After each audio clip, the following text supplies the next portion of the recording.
চিত্র আমরা আপনাদেরকে দেখাচ্ছি। দর্শক, কোটা আন্দোলনের যে সমন্বয়ক সে ইতিমধ্যে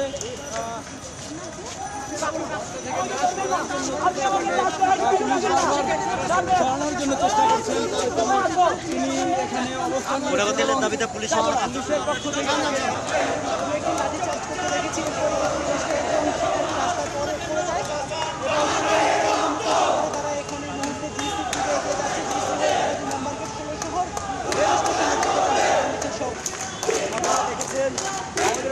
হামলা করেছে, সংগ্রামী বোনেরা ছিল, তাদেরকে হামলা করা হয়েছে, অনেকে আহত হয়ে টাইগার বাস পড়ে আছে। আন্দোলন চালিয়ে যাচ্ছি।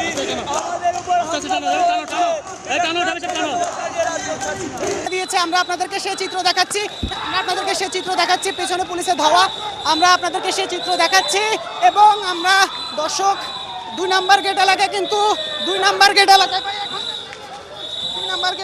পুলিশ এবং শিক্ষার্থীদের মধ্যে ধাওয়া ঘটনা ঘটেছে। আমরা দর্শক আপনাদেরকে দেখাচ্ছি সে চিত্র,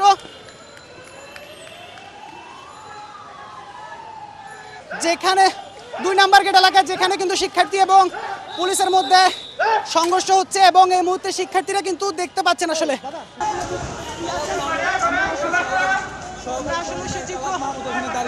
আমরা আপনাদেরকে দেখাচ্ছি। দর্শক, কোটা আন্দোলনের যে সমন্বয়ক সে ইতিমধ্যে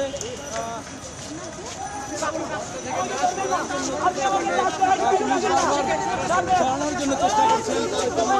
তিনি এখানে অবস্থান দাবিতে পুলিশের পক্ষ থেকে সরানোর জন্য চেষ্টা করা হচ্ছে।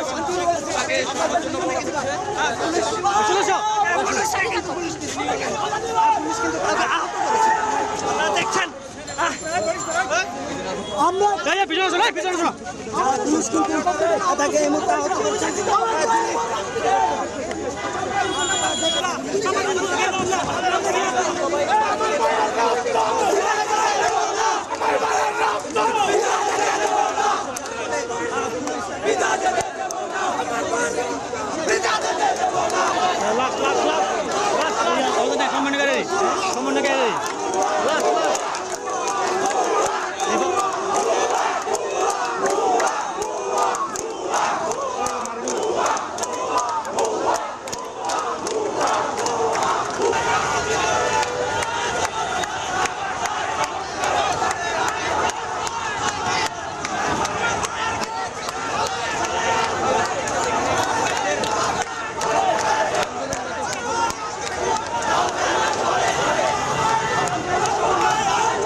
একেবারে বন্ধ। মিছিলটি কিন্তু অনেকটা শান্তিপূর্ণ ছিল। তারপরে যখন মিছিলটি 2 নম্বর গেট এলাকায় আসে, তারপরে কিন্তু আসলে মূলত এই যে 2 পক্ষের মধ্যে ধাওয়া পাল্টা দাঁড়িয়ে যায়।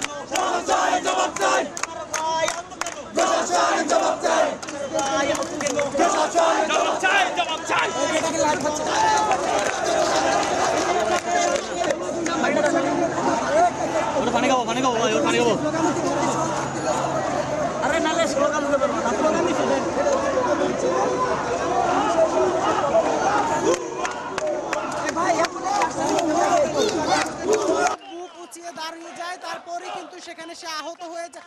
রাস্তা অবরোধ করে তারা এখানে অবস্থান নিয়ে আছেন এবং স্লোগান দিচ্ছেন এবং পুলিশের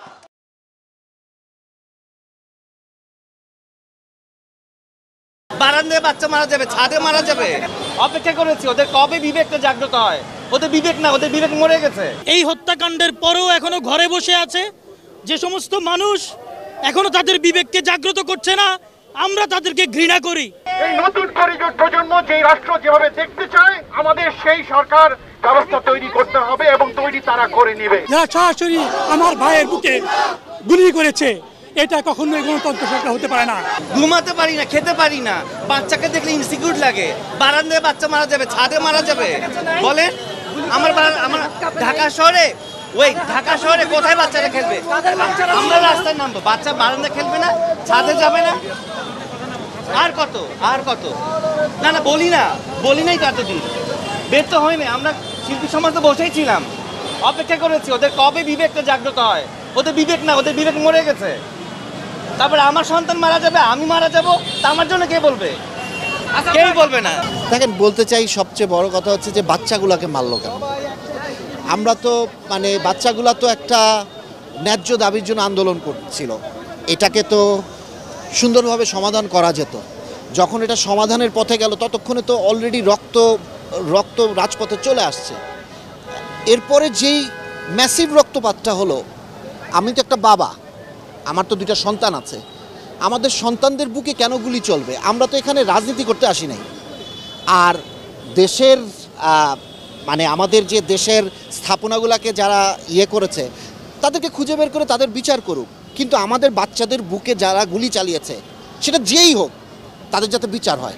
এই হত্যাকাণ্ডের পরেও এখনো ঘরে বসে আছে যে সমস্ত মানুষ এখনো তাদের বিবেককে জাগ্রত করছে না, আমরা তাদেরকে ঘৃণা করি।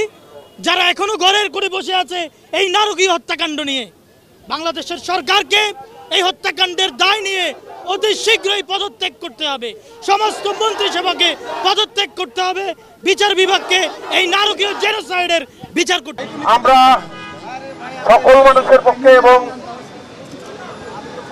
আমাদের দেশে যে অবস্থা বর্তমানে সৃষ্টি হয়েছে তাতে আমরা আসলে ঘরে বসে থাকার মতন অবস্থায় নাই। আমরা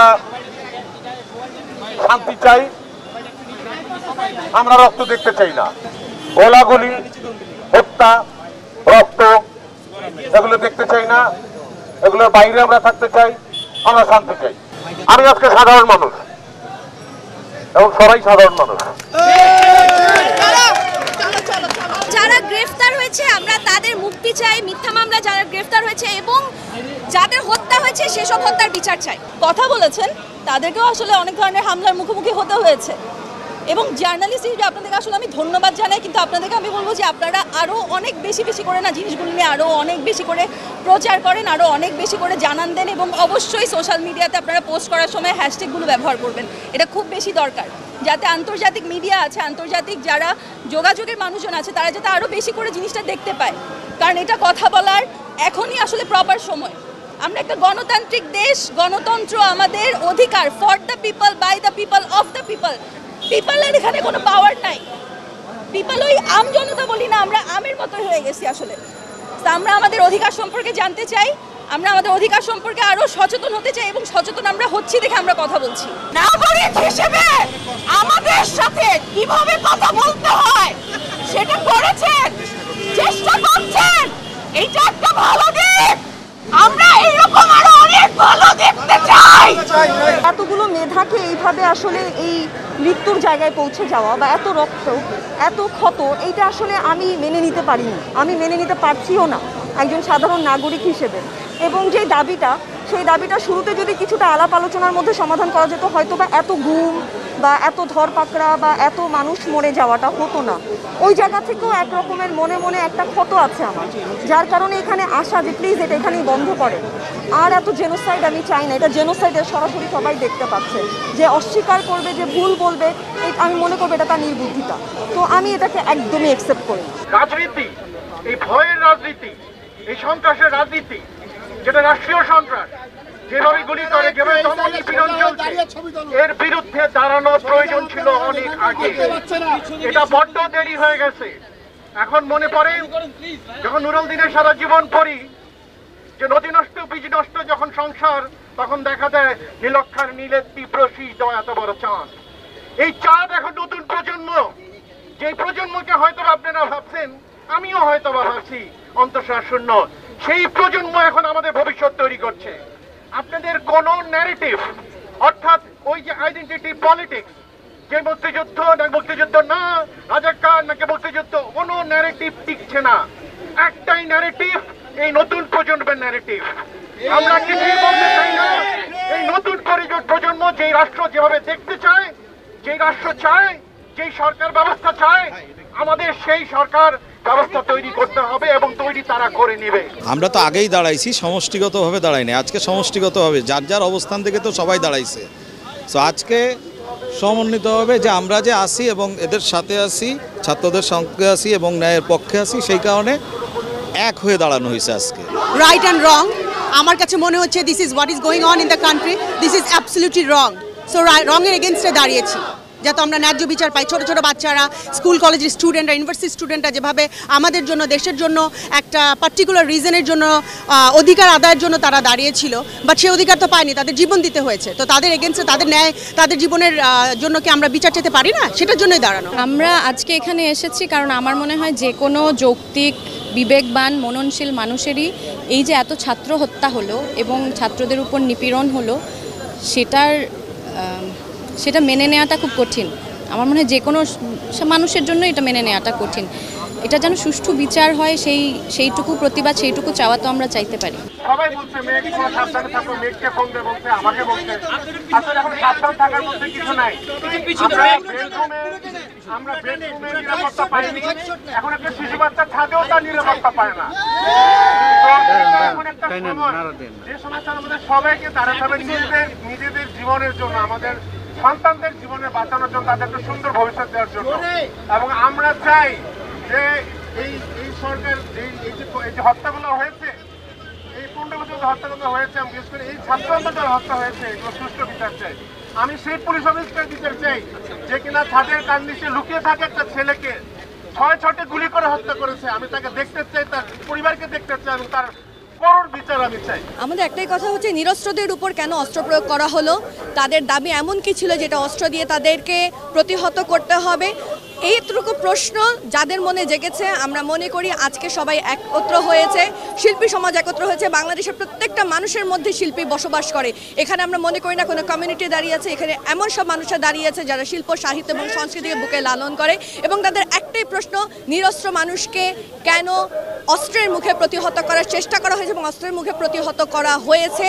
অসংখ্য লাশ কেন বাংলাদেশে, স্বাধীন বাংলাদেশে বুকে পড়বে? আমরা বেসিক্যালি ছাত্রদের যে 9 দফা দাবি ছিল সেটার সাথে সংহতি প্রকাশ করে আমরা আজকে এখানে এসেছি। তাছাড়াও আমার মনে হয় যে সরকারের এই গণহত্যা এবং গণগ্রেফতার, মানুষকে যেইভাবে সরকার হ্যারাস করতেছে, এটা বন্ধ হওয়া উচিত এবং এটা সুষ্ঠু বিচার হওয়া উচিত। এবং আমাদের ছেলেমেয়েরা যারা, ওদেরকে বলতে চাই আমরা যে আমরা ওদের সাথে আছি, ওরা যা করতেছে একদম ঠিক করতেছে এবং আমরা ওদের সাথে আছি। যেসব অ্যাক্টিভিটিস দেখছি আমি জাস্ট অবজারভেশন যেটা করছি সেটা ইজ অ্যাবসলিউটলি ইনকারেক্ট। বাচ্চাদের ওপর গুলি চালানো, রক্তপাত করা, এভাবে মিথ্যা কথা বলা, কভার করা, এরকম টোটালিটেরিয়ান একটা সিচুয়েশন ক্রিয়েট করা ওপেনলি, এটা পক্ষপাতী না। ছাত্ররা তারা আসছিল একটা 40 দিন থেকে 50 দিন মতো তারা সময় দিয়েছে সরকারকে একটি সুষ্ঠু সুন্দর পরিবেশ সৃষ্টি করে একটি সুন্দর বৈষম্য রেখে একটি ঘোষণা আসার জন্য অপেক্ষা করতেছিল, কিন্তু এই সরকার সেটা দেয় নাই। তারা নিয়ে দিয়েছে এই সেনাবাহিনী এবং পুলিশকে, যারা সরাসরি আমার ভাইয়ের বুকে গুলি করেছে।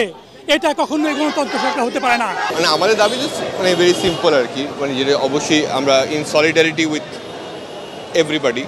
9 দফা ওরা গিয়ে পয়েন্ট ডিমান্ড করেছে, আমরা ওদের সাথে অ্যালাইন্ড এবং গিয়ে আমরা জাস্টিস চাই এবং আমরা কন্ডেম করি এনি কাইন্ড অফ ভায়োলেন্স। সেই জন্যই আমাদের এখানে আসা আর কি।